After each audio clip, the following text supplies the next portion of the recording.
فوجدا عبدا من عبادنا آتيناه رحمة من عندنا وعلمناه من لدنا علما. السلام عليكم ورحمة الله وبركاته. طلاب الصف الأول إعدادي، مع النهاردة بإذن الله تعالى مراجعة نهائية سريعة على الهندسة. طبعا احنا عارفين يا شباب القياس الزاوية المستقيمة 180 والقائمة 90، الزاوية الصفرية اللي هي صفر. تمام. ركز إن المنفرجة بتكون أكتر من 90 وأقل من 180، ثم إن المنعكسة أكبر من 180. لو عايز منك الزاوية المنعكسة تمام يبقى 360 ناقص الزاوية. أما لو قالك عايز المتممة يبقى 90 ناقص الزاوية، والمكملة 180 ناقص الزاوية. تمام. لإيجاد المتممة اطرح من 90 والمكملة 180. الزاوية الحادة تتممها حادة وتكملها منفرجة.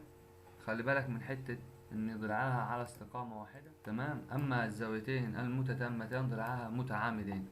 الكلام ده هتسأل عليه. مجموع قياسات زوايا مجمعها حول نقطة واحدة 360 أو 4 قوائم. تمام. النقطة اللي بعدها، امتى يتطابق قطعتان؟ لما يكونوا متساويين في الطول، وتتطابق الزاويتين لو كانوا متساويين في القياس.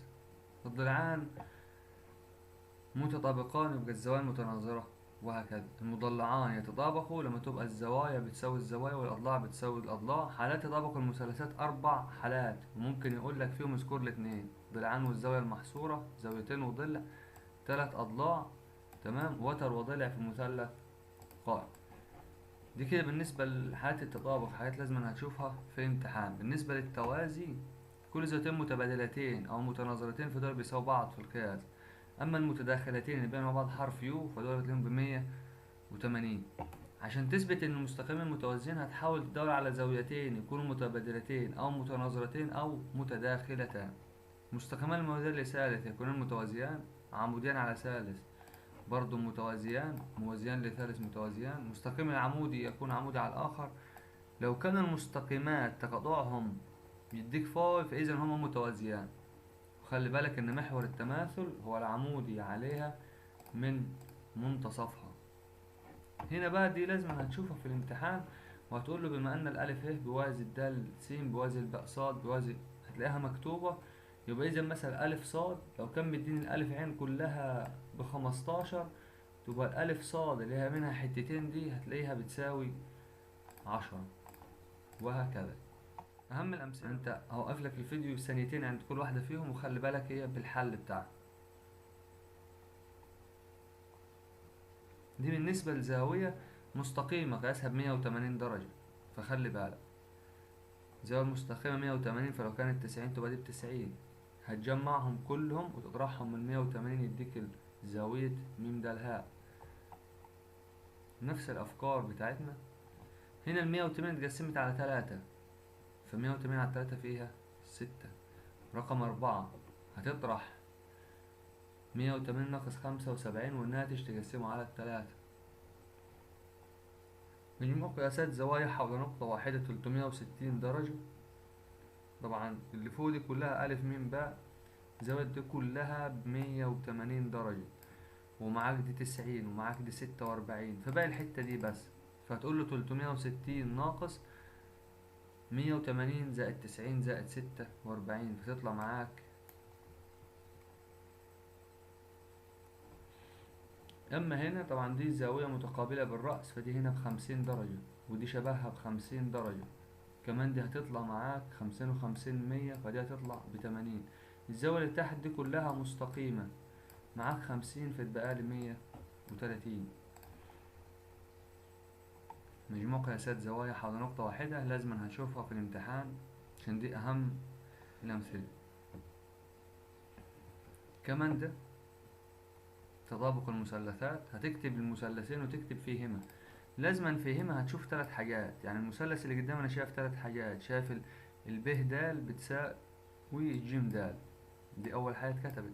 تمام. اللي بعده إن الألف د ده ضلع مشترك، ضلع مشترك. قياس زاوية ألف د ب بتساوي ألف، كده ضلعان والزاوية المحصورة، ضلعان والزاوية المحصورة. أما في اللي جنبه شاف زاوية ألف اللي فوق بتساوي ألف اللي تحت، جيم اللي فوق بتساوي جيم اللي تحت، وضلع الألف جيم ده ضلع مشترك، تبقى دي زاويتان وضلع الواصل بينهم، يبقى كده في تطابق.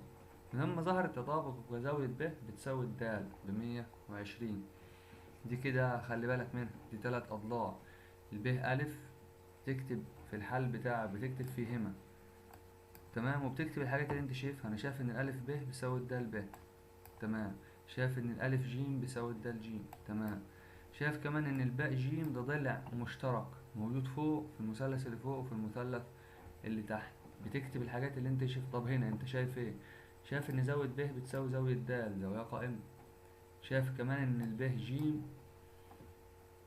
اللي هي عليها شرطة بتساوي الدال ألف. كمان شايف ان الألف ج بتساوي الألف ه. يبقى انت كده شفت زاوية وتر وضلع في مثلث قائم، ودي كانت الحالة الرابعة. ركز في الحاجات اللي شبه دي يا شباب. أهم حاجة في المسائل اللي شبه دي هتشوف إن الب ألف بتساوي الباء ها، والباء د بتساوي الباء ج، دول ضلعين. فين يا مستر الحاجة التالتة؟ مفيش علامات. أنا عارف إن الزاويتين دول بيساوي بعض بالتقابل بالرأس. أما هنا المسألتين دول هما أهم من الامتحانات. هنا الألف ب بتساوي الألف ج، والدال ب بتساوي الدال ج، والألف دال ده ضلع مشترك، يبقى دي كده 3 أضلاع. زود بقى ب30 تبقى ج ب30. ألف اللي فوق دي ب40 تبقى ألف برضو اللي هنا ب40. المثلث لما تبقى قياس زاويتين فيه 40 و30 يعني 70، فتبقى الزاوية دي يتبقى لها 110، تبقى برضو دي الناحية دي 110. دي بالنسبة لتطابق المثلثات هتلاقيها سهلة وبسيطة. سيبك ثانيتين كده بص في دولة.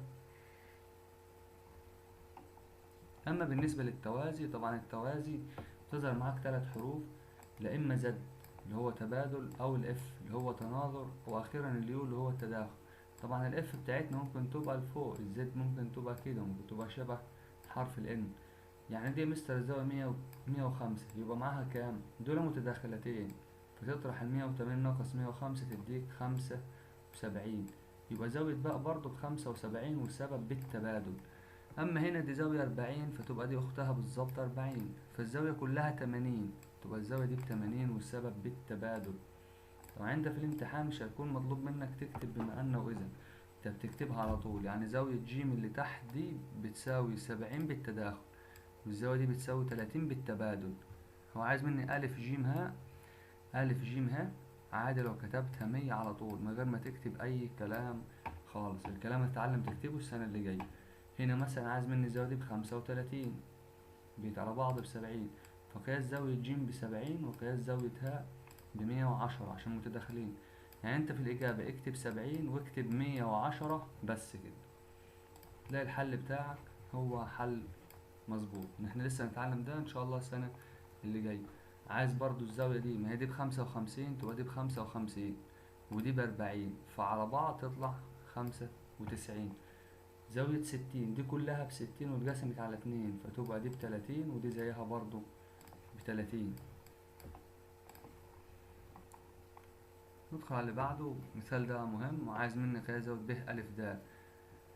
ب ألف د، طب ما أنا يا مستر عندي الزاوية دي ب52 تبقى دي ب52، ودي أختها برضو ب52.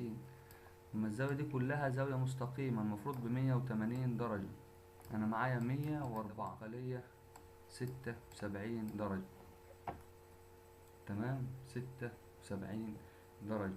هنا مثلا بيقول لي اوجد قياس زاوية ألف وزاوية د مع ذكر السبب. طبعا زاوية د دول كده عاملين مع بعض حرف يو، لو مش واخد بالك دي 80 فتبقى دي كده ب100، تمام. معايا ده بقى 125 فبقيلها 55. مجموع قياسات زوايا الشكل الرباعي تساوي 360، ودي هناخدها تاني الترم التاني. أو إن دول برضو عاملين مع بعض حرف اليو، انت معاك 55 فبقيلك 125،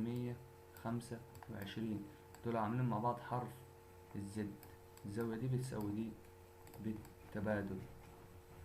في الامتحان هيكون مطلوب منك بس تكتب قياسات الزوايا، دي 60 فتبقى دي 60، دي هتبقى 120. هنا بقول لك هل هم متوازيان ولا لا، فانت هتقول له بما ان باء ب70 يبقى الجيم ب70. طيب يا مستر ما هي الدال والجيم ب180 وهما متداخلتان، يبقى اذا الدال ها يوازي الجيم ب.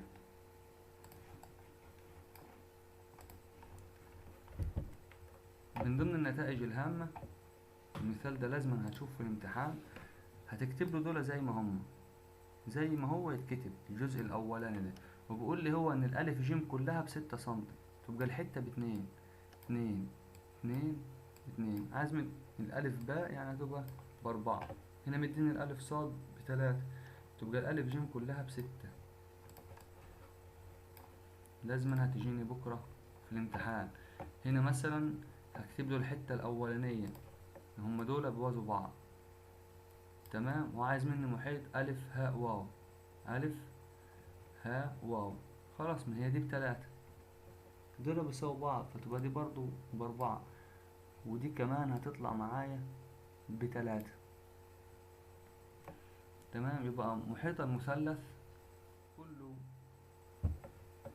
بيساوي مجموع أطوال أضلاعه، وهجمع مع بعض 8 زائد 6 زائد 5. هدي الإجمال كان مديها 5 في المثال.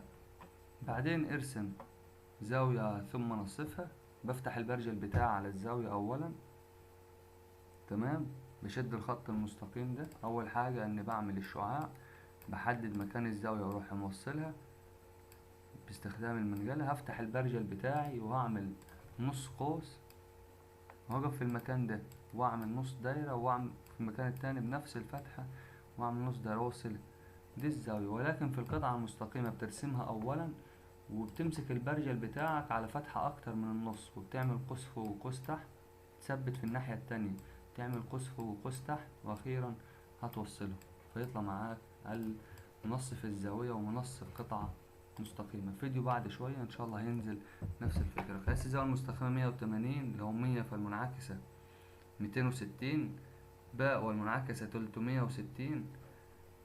لو معايا زاوية قياسها 40 تتمم زاوية قياسها 50.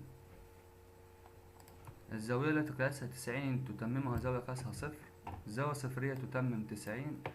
الزاوية 40 تكمل 140. الزاوية اللي قياسها 120 تكمل 60. الزاوية الصفرية تكملها 180، والمنفرجة تكملها حادة. منصف الزاوية هو الذي يقسمها، هو الشعاع الخارج من منتصف الرأس.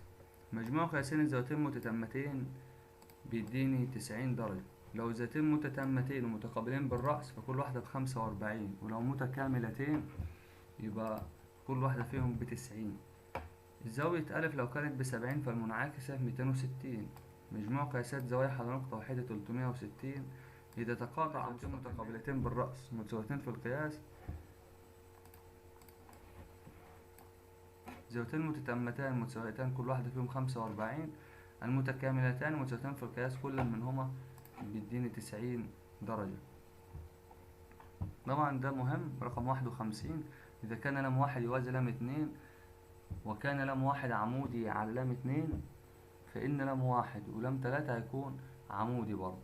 أما اللي بعدها مستقيمين تقاطعهم فاي فيكون متوازيين. رقم 52، إذا قطع مستقيم أحد مستقيمين متوازيين فإنه يقطع الآخر. العمودي مستقيم العمودي على قطعة مستقيمين متصافية يسمى محور تماثل. زاوية أكبر من 90 فدي منفرجة. المكملة يعني 180. إذا كانت متتمتان ومتساويتين فالواحدة ب45. الألف تكمل به، والألف كد البه مرتين، تمام، تبقى الألف ب120. زاوية منعكسة للزاوية دي تبقى 240. السبب إني بطرحها من 360. قياس الزاوية المستقيمة 120 درجة. قياس الزاوية المستقيمة 180 درجة. لو كانوا متطابقين فالدال قبلها هنا ألف. مجموع قياسات زوايا حول نقطة واحدة 360. لو كانوا متوازيين في تقاطعهم يديني فاي. محيط مثلث مجموع طول أضلاعه يديني 12. دول متطابقين فخدها يساوي. ركز، لو كان التطابق لو كان في شرط من فوق هتختار تطابق، مفيش تختار تساوي. زاويتين متساويتين ومتكاملتين فالواحدة فيهم ب90 درجة. رقم 26، في أي مثلث في الدنيا يوجد زاويتين حادتين على الأقل. لو زاوية س ب60 فالمنعكسة ب300. لو زاويتين متقابلتين بالرأس متتامتين فكل واحدة فيهم ب45. مثلث فيه باء ب30 والعين ب60 فإن قياس زاوية س. زاوية س هنا جوال زاوية ألف، وزاوية ألف هنا هتكون ب90 ويكون مثلث قائم الزاوية. لو تقاطعهم بفاي فيبقى متوازيان متممة يعني 90 والستين عايزة 30. زاويتان متتمتان ب90 متكاملتان ب180. في رقم 31 متممة الزاوية 60 هتبقى ب30. متقابلتين بالرأس بيبقوا متطابقتين يعني قد بعض بالظبط. في تطابق ما بينهم طبعا. هنا يا شباب كان المفروض يبقى في شرط من فوق هنا، مادام علامة التطابق لازم يدينا شرط. تمام. فإن قسمتهم يديني صفر. الزاوية اللي قياسها 200 دي تسمى منعكسة. إذا قطع مستقيم أحد مستقيمين متوازيين فإنه يقطع الآخر، فإنه يقطع المستقيم الآخر. على عجالة، مجموع قياسات زوايا مجمعها حول نقطة واحدة 180. محيط المثلث مجموع أضلاع أضلاعه. مربع مساحته 36 يبقى محيطه 24. مثلث محيطه 20 وضلع ضلعين يبقى الضلع التالت ب5. مستطيل طوله 5 وعرضه 3 يبقى مساحته 5 في 3 15. مستطيل برضه طوله 5 وعرضه 3 يبقى محيطه، طبعا الطول زائد العرض في 2، هاخد 5 زائد 3 8 في 2 ب16. مربع طول ضلعه 5 يبقى محيطه 20. طبعا باقي التراكمي محلول في المكان ده الإجابات بتاعته، محلول في الإجابات بتاعته. الامتحانات الهندسة هناخد سريعا كده الأكمل والاختياري. مثلثين متطابقين واداني علامة دي تبقى هختار تطابق. الزاوية المنفرجة تكملها زاوية حادة. مستقيمين متوازيان لثالث متوازيان. قياس زاوية ب ب60 فالمنعكسة ب300. في أي مثلث توجد زاويتين حادتين على الأقل. توجد زاويتين حادتان على الأقل. في اللي بعده هقولك كلاميا دول متطابقين فزاوية ص هتكون ب80. مجموع قياسات زوايا حول نقطة واحدة 360. إذا قطع مستقيمين متوازيين فإن كل زاويتين متبادلتين متساويتان في القياس. يتطابق المثلثان القائمان إذا تطابق وتر وضلع في أحدهما مع الآخر. عدد مستطيلات الشكل ده طبعا 1 2 3 4 5 6. المفروض تكتب 6. هنا مجموع عايز الزاوية اللي هو عايزها مني هقول له 360 ناقص واجمع 105 و55 ودي باستخدام زاوية 90 ونصفها. طبعا هنا بيقول لي شوف ده متوازيين ولا لا، فده تبقى ب55 والسبب بالتبادل. بما ان قياس زاوية د زائد ج ب180 وهما في وضع تداخل اذا الدال ه بيوازي الجيم ب. في الامتحان التاني والأخير معانا في حصة النهاردة زاوية مستقيمة قياسها ب180. لو كانوا متطابقين فالدال بتساوي الألف. مجموع قياسات زوايا حول نقطة واحدة. لو كان متوازيين تقاطعهم هيديني فاي. محيط المثلث مجموع أطوال أضلاعه 7 و5 يديني 12. السؤال اللي بعده إذا يتطابق المثلثان إذا تطابق زاويتان والضلع الواصل بينهما. الزاوية 47 تتممها زاوية 43. هشوف أزود عليها كم عشان توصل لل90. مستقيم العمود على أحد مستقيمين متوازيين يكون عمودي على الآخر. لو كانت الزاويتين متجاورتين متكاملتين يبقى ضلعاهم على استقامة واحدة عشان بيعملوا زاوية مستقيمة. إذا تقاطع مستقيمين فكل زاويتين متقابلتين بالرأس كل زاويتين متقابلتين بالرأس يكونوا متساويين في القياس. ارسم قطعة مستقيمة 5 ونصفها. ترسمها 5 سنتي. تفتح البرجة الفتحة أكتر من نص. قوس فوق وقوس من تحت 5 سنتي. قوس فوق وقوس تحت ونفس الفكرة بنفس الفتحة وتروح نوصلهم ببعضهم. كده بفضل الله نكون انتهينا من مراجعة الهندسة حتى لو كانت سريعة، ولكن احنا طبيعي في عصر السرعة. اعتقدش انك بإذن الله تعالى تفوت فيها حاجة، وتكون مركز دايما في الأمثلة، خصوصا اللي سيبناها فوق وقلنا وقف الفيديو عندها. أتمنى لكم التوفيق، أشوفكم بإذن الله على كل خير، وإن شاء الله تضمنونا في امتحاناتكم ودايما للقمة بإذن الله تعالى. السلام عليكم ورحمة الله وبركاته.